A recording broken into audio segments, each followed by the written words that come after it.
He said, man, you pissed Michael Jordan off. I get a phone call. It's a guy here with these Jordan tennis shoes. Because we had heard there had been people robbing trains. We loaded up in Zarico grandma's car. She had a big old long LTD. Big orange car. Big ugly car. And man, we drive down now. And we see the dude got the shoes spread it out. We're like, okay, damn.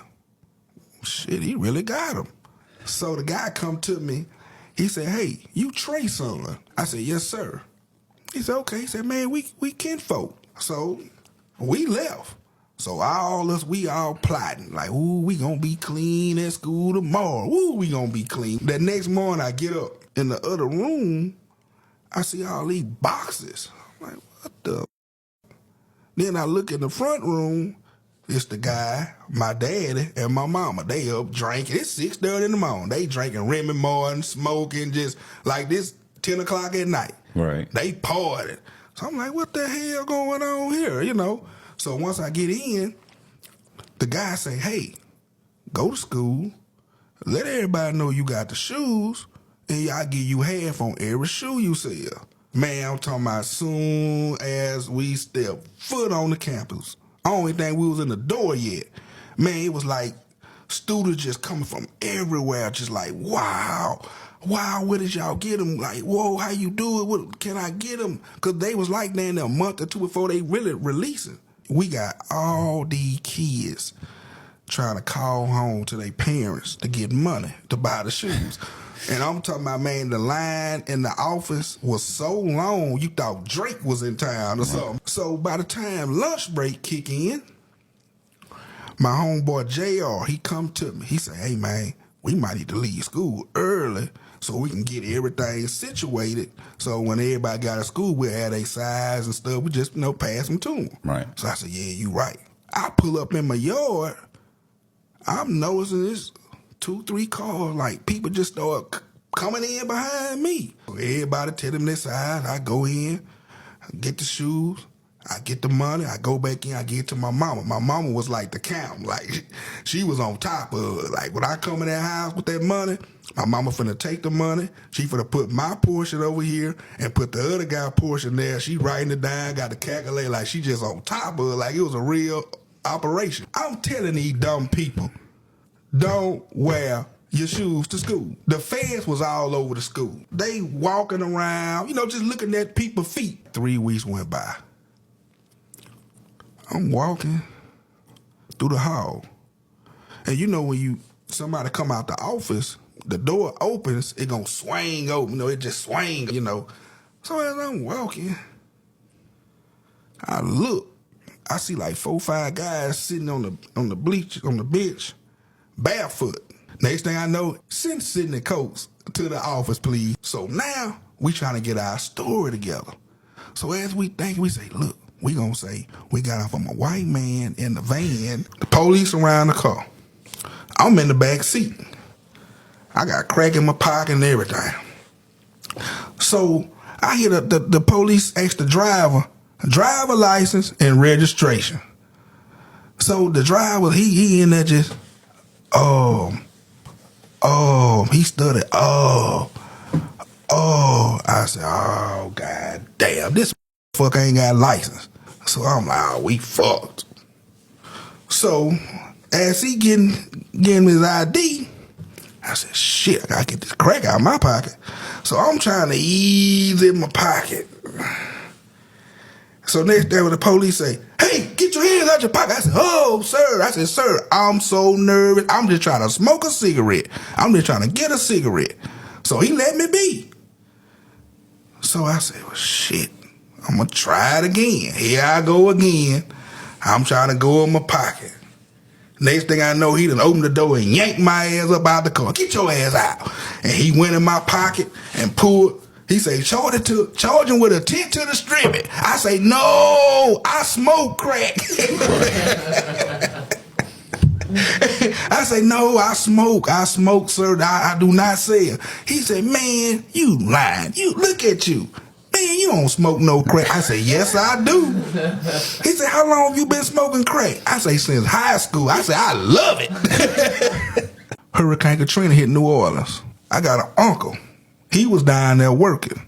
He had a little crew, and they was making money. You know, I'm hearing about it. Like, hey, your Uncle P been there making money down there.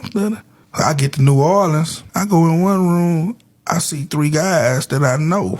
You know, I'm like, damn, what they doing down there? I ain't, what the hell? Then they in there cooking crack. And they got the microwave, boy, they going, boy, they in there cooking crack. So I'm like, damn, what the hell y'all got going? Man, it's rolling down there, you know what I'm saying? So that was like music to my ears again, you know what I'm saying? So when you say they were down there working, I thought you meant like trimming trees. Oh, or... They was doing that. Okay. Yeah. I didn't think that like all the drug dealers down there got drowned in Katrina and there was an opening. Because that was the good part. Because a lot of those guys from New Orleans was gone. They come up out there, they say, where's your car? I said, oh, shit. I said, I ain't got no car. They say, so you telling me that white Eclipse outside ain't your car? No, that ain't my car.